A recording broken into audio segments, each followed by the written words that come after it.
I think we need to end this. You just do not fit into my life anymore. Claire stood in the center of my kitchen, still wearing her beige power suit from the commercial real estate agency. She did not take off her high heels. She did not put down her designer leather bag. She just delivered the statement like she was reading off a grocery list. I turned off the burner on the stove.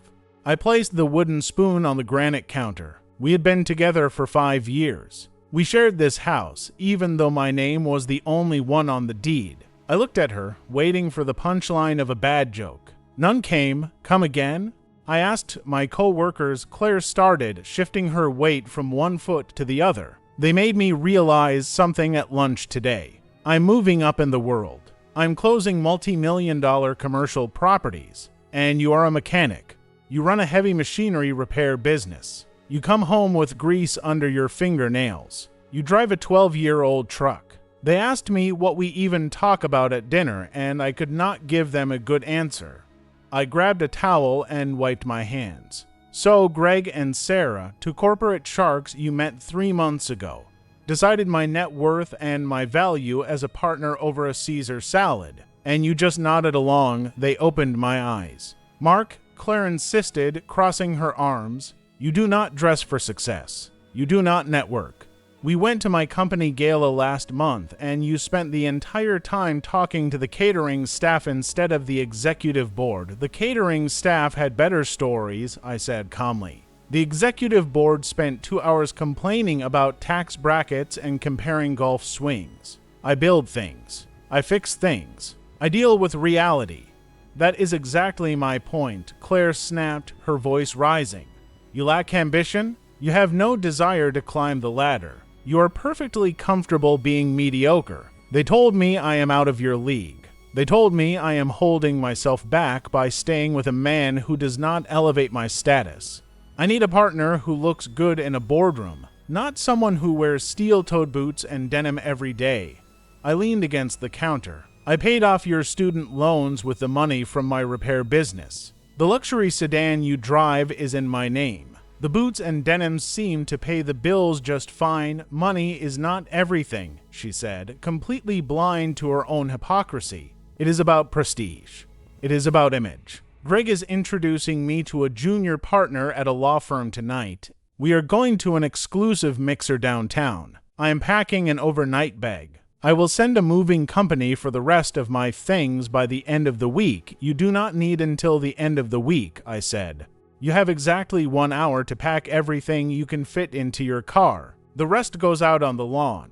Give me the keys to the sedan. You can call a cab. Claire looked shocked. Her jaw dropped slightly. You cannot be serious. You are going to leave my things outside like trash. You just ended a 5-year relationship because a guy named Greg told you to, I replied. I'm not running a free storage unit for a woman who thinks I am beneath her. Keys now. She reached into her expensive purse, pulled out the key fob, and slammed it onto the counter. She turned on her heel and marched down the hallway to our bedroom. I followed her. I stood in the doorway and watched as she pulled a large suitcase from the closet. She started throwing clothes into it. She grabbed her jewelry box, her expensive shoes, and the luxury items she had started buying since she got her new promotion. She worked frantically in complete silence. She did not shed a single tear. Her mind was entirely focused on her glorious new future. Filled with visions of junior partners and corporate mixers, she zipped up the heavy suitcase, dragged it past me without a single word, and headed straight for the front door. Leave the house key on the console table. I instructed. She unclipped the key from her ring and tossed it onto the wood. You are making a huge mistake being this bitter. Mark, she said, her hand resting on the brass doorknob, you should use this as a wake-up call to better yourself. Look at your life. Look at what you are settling for. Have fun at your mixer, Claire, I said. The door closed. She was gone. I stood in the silent house. The food was getting cold on the stove. I did not feel like eating anymore. I felt a tight knot in my chest, a mixture of anger and profound betrayal. 5 years of loyalty erased in a 5-minute conversation. We had talked about marriage. We had talked about buying land out in the country. She had looked at me with immense pride when I landed my first major municipal repair contract. Now, she looked at me like a stain on her tailored suit. I walked back into the bedroom. Her closet was half empty. The scent of her expensive perfumes still lingered heavily in the air. I walked to the kitchen, grabbed a box of heavy-duty trash bags from under the sink, and walked back. I opened her dresser drawers. I grabbed handfuls of her remaining clothes and shoved them into the thick black bags. Sweaters, jeans, athletic wear, and casual dresses she did not deem worthy of her new corporate persona. I worked methodically. I was not doing it out of a hysterical rage. I was doing it because I wanted my house clean. I wanted her presence completely removed from my property. I carried 7 heavy black bags to the front yard and lined them up neatly next to the large oak tree I had planted when I first bought the property. I went back inside and gathered her books, her decorative pillows, her spare cosmetics from the bathroom cabinet. Box after box, bag after bag, I moved her entire existence out of my space. By 7 o'clock, the house was mine again. I sat on the living room couch and finally let the reality wash over me. I analyzed the last few months of our lives. The signs had been there all along. The late nights at the office, the constant complaining about my work schedule, the sudden obsession with brand names and networking events. She had changed entirely. The corporate culture at her new firm had swallowed her whole. They had convinced her that success was measured by job titles and imported cars, not by character, loyalty, or hard work. My phone buzzed on the coffee table. It was my older brother, Dave. "Are you still coming over for the barbecue this Saturday?" Dave asked the moment I answered. "It is just going to be me," I said. "What happened?" "She dumped me about 2 hours ago." Said her coworkers convinced her I was a loser because I work with my hands. Dave let out a sharp, angry breath. "You're kidding me? After everything you did for her? After you basically bankrolled her life while she was getting that master's degree? People have very short memories when they get a taste of what they think is the high life," I said. "It is fine. I have already packed the rest of her belongings and put them on the lawn. I'm calling a locksmith to change the deadbolts tomorrow morning." "Good man," Dave said firmly. "Do not let her walk all over you. You want me to come over tonight? Bring a 6-pack and some steaks." "No, I am good. I'm going to clean the garage. I need to keep busy. I will see you Saturday." I hung up the phone. I changed into my work clothes, the exact denim and boots she despised, and went out to the detached garage. I turned on the overhead fluorescent lights. My current personal project, a complete engine rebuild of a classic muscle car, sat in the center of the concrete floor. I grabbed my tools and got to work. Turning a wrench always cleared my mind. It was honest, straightforward work. The machine never lied to you. If you fixed it right, it ran perfectly. If you took shortcuts, it stalled. People were far more complicated and far less reliable. I spent the next 2 hours completely immersed in the engine block. My hands were covered in black grease. My shirt was stained with oil. I felt perfectly content. I realized in that quiet space that I did not actually miss her. I missed the woman she used to be, the woman who would sit on a folding chair in this exact garage, drinking a beer and handing me tools while I worked. That woman died the day she accepted her new executive job. I wiped my forehead with the back of my arm. I looked at the large analog clock on the wall. It was 9:15. For hours since she walked out the front door to start her new, upgraded life. A heavy, frantic pounding on the garage door shattered the quiet. I paused. I set down my socket wrench on the metal workbench. Nobody came to my house at 9 at night. The pounding continued, desperate and loud. I walked over to the side entrance, unbolted the heavy lock, and pulled the door open. Claire stood there. She looked absolutely nothing like the polished, arrogant executive who had lectured me in my kitchen for hours earlier. Her dark mascara was smeared under her eyes, running down her cheeks. Her hair was messy, pulled out of its tight, professional bun. She was shivering, hugging her arms tightly across her chest. She looked past me into the brightly lit garage, then looked down at my grease-covered hands. "Mark," she choked out. Please, let me come inside. I stood firmly in the doorway, blocking her path completely. Your stuff is by the oak tree. Did you bring a moving truck? I do not care about the stuff, she said, her voice cracking with emotion. I need to talk to you. Please, I made a terrible mistake. The mixer did not go well. I asked. I did not move a single inch. The junior partner at the law firm was not impressed by your expensive degree. She let out a loud sob and covered her face with both hands. Please do not mock me. I feel sick. I feel absolutely sick to my stomach. I am not mocking you, I said calmly. I am asking a direct question. You left here to go to a networking event with your superior new friends. Now you are standing in my driveway crying. Explain. Claire took a shaky, deep breath. She looked up at me, her eyes pleading for sympathy. I went to the mixer with Greg and Sarah. Greg introduced me to the lawyer, David. He left us alone at a table near the back.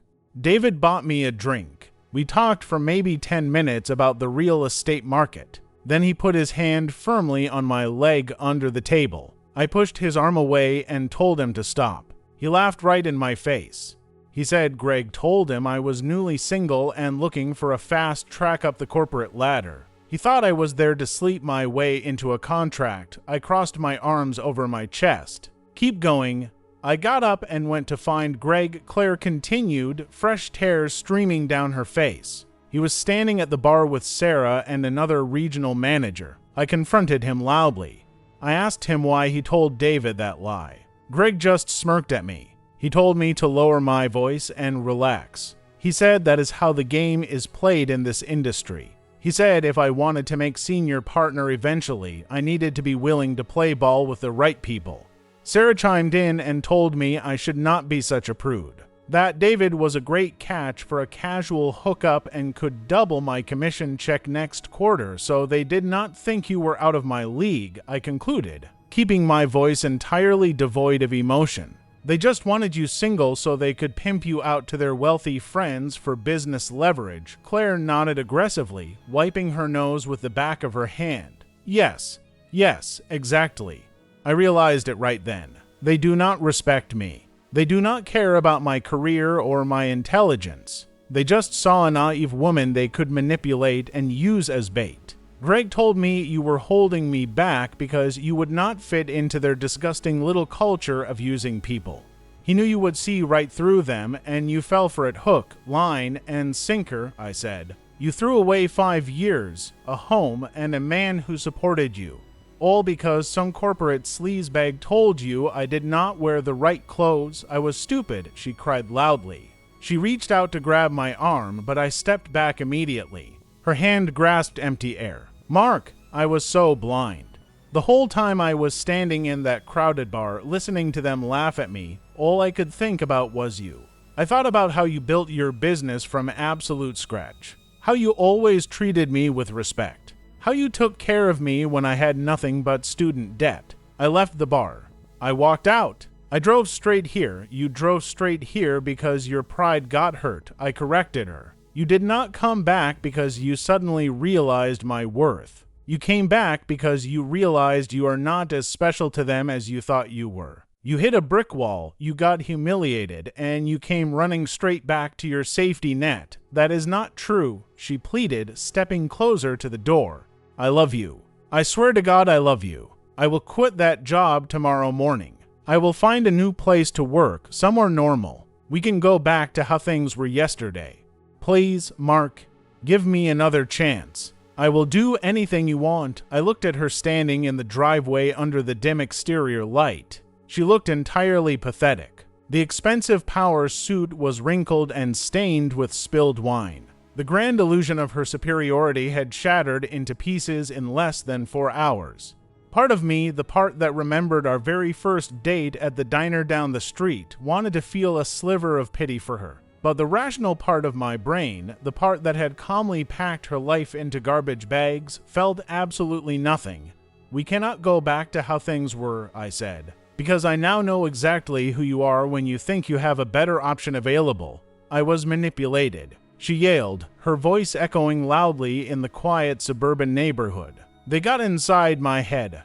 They brainwashed me. Nobody gets inside your head unless you open the door and invite them in, I fired back. You wanted to believe them? You wanted to believe you were inherently better than me. You wanted the perfect excuse to upgrade your life.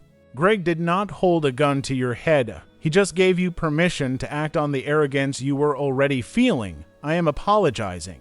Claire screamed, stomping her foot on the concrete. What else do you want me to do? I'm standing here telling you I was completely wrong. I'm begging you for forgiveness. I want you to leave, I said, my voice dropping to a low, firm register. I want you to take your bags from the yard, put them in your car, and drive away. You made your choice at 5 o'clock today. You do not get to unmake it at 9 o'clock just because the grass on the other side turned out to be toxic. You are throwing away 5 years over a 4-hour mistake. She asked, her tone shifting rapidly from desperate pleading to angry disbelief.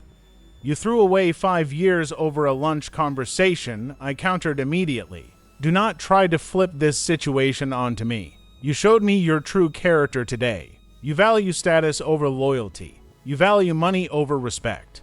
You looked at me, the man who built a secure life with you, and you saw a peasant. I will never forget the look of absolute disgust on your face when you told me I play in the dirt. I will never forget you packing your bags without shedding a single tear. People make mistakes, she whispered, her brief flash of anger deflating again. Yes, they do, I agreed. And adults live with the consequences of those mistakes. My consequence for ignoring the warning signs of your arrogance is that I have to start over at 32. Your consequence for treating me like disposable garbage is that you have to find a new place to live. She stared at me in silence. She searched my face for any sign of hesitation, any tiny crack in my resolve. She found absolutely none. My decision was set in stone the exact moment she handed me the house key. You're really doing this, she said softly, stepping backward. You are not going to forgive me. I forgive you for being foolish, I said. But I will never take you back. A man with an ounce of self-respect does not let someone discard him like trash and then welcome them back the moment their new plan fails. Go home, Claire. Oh, wait. You do not have one here anymore. I stepped back into the garage and reached for the heavy metal door. Mark, please, she said one final time. I did not answer. I pulled the door shut. The heavy deadbolt clicked into place with a loud, satisfying mechanical sound. I stood in the garage for a moment, listening closely. I heard her footsteps walking away, crunching slowly on the gravel driveway. A few minutes later, I heard the engine of her luxury car start. I heard the tires pull away from the curb, fading into the distance. The comfortable silence returned to the garage. I walked back to my solid metal workbench. I picked up the heavy socket wrench. I looked down at my grease-stained hands. I smiled. There was dirt under my fingernails, and my shirt smelled strongly of motor oil and exhaust. I had a thriving, profitable business, a beautiful house paid in full, and a restored classic engine waiting for my attention. I had my dignity entirely intact. I reached over and turned on the radio, finding a classic rock station that played the kind of music she always hated. I leaned over the engine block. I had a lot of honest work left to do tonight, and for the first time in months, I felt completely free to do it.